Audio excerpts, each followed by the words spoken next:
আল্লাহ বলে, বান্দা, আমার মতো দয়ালু মনিব থেকে কেড়ে তোরে আলাদা করে দিল।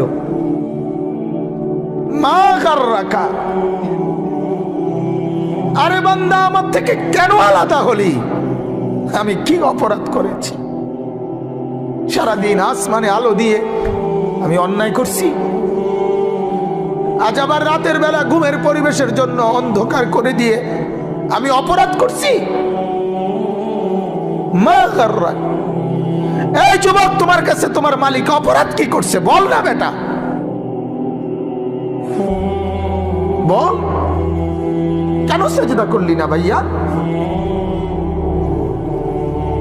আল্লাহ তোমার কাছে কি অন্যায়টা করছে? কি অন্যায়, কি না দিছে মালিক? মা গাররাকা বিরব্বিকাল কারীম।